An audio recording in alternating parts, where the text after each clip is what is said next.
ពេលវេលានៃការរស់របស់យើងមិនយឺនយូរឡើយ10ឆ្នាំ10ដងមិនយឺនយូរឡើយភ្លេចភ្នែកភ្លេចខ្លួនក៏10ឆ្នាំកន្លងផុតទៅ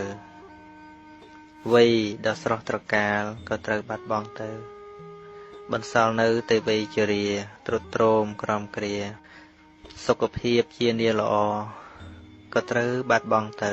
ជាបណ្ដាចំពោះជីវិតដែលវាចេះតែប្រែប្រួលទៅយើងនិយាយថាពេលវេលាជាអ្នកដើរទៅមុខតាមពិតពេលវេលាអត់មានប្រែប្រួលឡើយអ្វីដែលប្រែប្រួលគឺជីវិតរបស់យើងទាំងឡាយច័ន្ទអង្គារពុធប្រហោះសុក្រសៅរ៍អាទិត្យត្រឡប់មកច័ន្ទអង្គារពុធប្រហោះសុក្រសៅរ៍ក៏ប៉ុន្តែច័ន្ទមុនយើងនៅក្មេងជាងច័ន្ទនេះថ្ងៃសុក្រមុនយើងនៅក្មេងជាងថ្ងៃសុក្រនេះតែថ្ងៃសុក្រមុននិងថ្ងៃសុក្រនេះនៅដដែលអត់ចាស់ឡើយសុក្រនៅតែសុក្រសៅរ៍នៅតែសៅរ៍អាទិត្យនៅតែអាទិត្យជនចំនួនមុនកាលពី100ឆ្នាំមុនក៏ប្រើពេលច័ន្ទអង្គារពុធប្រហោះសុក្រសៅរ៍អាទិត្យ100 200 300 400 500ដដែលមិនចេះចាស់មិនចេះជរាមិនចេះបាត់បង់នៅក្នុងថ្ងៃដែលយើងរាប់ទាំងឡាយនោះមានថ្ងៃមួយគឺយើងជាថ្ងៃដែលយើងស្លាប់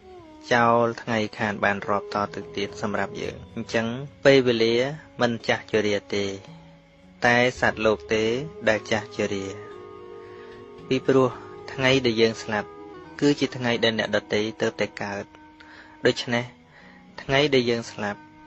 គឺជាថ្ងៃចុងបញ្ចប់របស់យើងម្នាក់ជាថ្ងៃចុងក្រោយរបស់យើងម្នាក់តែជាថ្ងៃថ្មីនៃមនុស្សដែលទៅតែកើតដូច្នេះពេលវេលាមិនមែនចាស់មិនមែនថ្មីតែអ្វីដែលប្រែប្រួលចាស់គឺខន្ធបញ្ចកៈនេះជីវិតនេះខន្ធប្រវត្តិដែលចេះទៅប្រព្រឹត្តទៅនេះឯងជាមួយនឹងពេលវេលាដែលចេះតែទំពាស៊ីសត្វលោកយ៉ាងនេះដែលសត្វលោកនៅក្រោមអំណាចនៃពេលវេលាយ៉ាងនេះហើយទើបព្រះដ៏មានព្រះភិក្ខត្រាស់ថាអ្នកទាំងឡាយកុំប្រមាទពាក្យថាប្រមាទគឺជាឈ្មោះនៃការធ្វេសប្រហែសស្មារតីឥឡូវនេះភ្លេចត្រជាមកដល់មួយសប្តាហ៍ទៀតហើយខ្ញុំប្រកាសណាអាត្មាដាក់ពេលឲ្យញោមវិទ្យុនាយកវិទ្យុនឹងថាមួយសប្តាហ៍ម្ដងចូលមកនឹកស្មានថាវាយូរក្រនដែរតម្រុំទៅដល់ប៉ុន្តែភ្លេចខ្លួនថ្ងៃខ្លះអត់ដឹងខ្លួនថាដល់ថ្ងៃចូលប៉ោះផងអត់ដឹងជាងការអត់ដឹងដល់គាត់ទេមកប្រាប់ទៅបានអូដល់ថ្ងៃហើយតើដូចជាឆាប់ណាស់ដូចជាមួយផ្លេតមកដល់នឹងមានដាស់តឿនដឹងអ្នកដាស់តឿនដឹងក៏ប៉ុន្តែថ្ងៃមួយនោះអត់មានអ្នកដាស់តឿនទេគឺថ្ងៃស្លាប់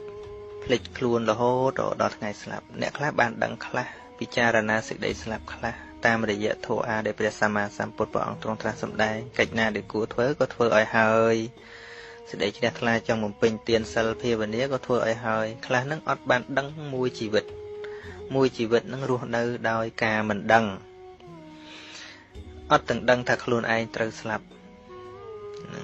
ដឹងដែរតែថាវាមិនឥឡូវទេនៅបន្តិចទៀតឥឡូវទៅតែ30ឥឡូវទៅតែ40ឥឡូវទៅតែ50មានញោមម្នាក់នោះគាត់អាយុចិត្តដែរពេលថ្ងៃសិល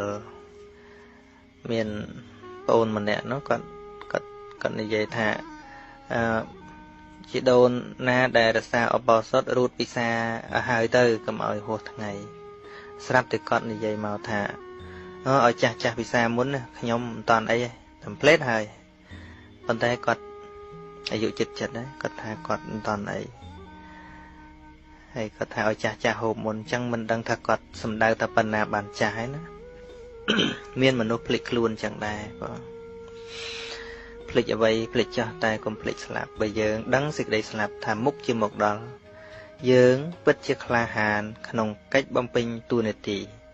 មនុស្សដែលនឹកដល់សេចក្តីស្លាប់មិនមែនទៅជាមនុស្សទន់ខ្សោយទេមនុស្សដែលនឹកដល់សេចក្តីស្លាប់ដឹងថាទោះជានរណាក៏ដោយក៏ស្លាប់ប៉ុន្តែតើប្រយោជន៍នៃការរស់ត្រូវធ្វើអ្វីគេនឹងបាត់បង់សេចក្តីខ្លាចសូម្បីតែសេចក្តីស្លាប់អ្នកពិចារណាសេចក្តីស្លាប់សូម្បីសេចក្តីស្លាប់នាពេលបំផុត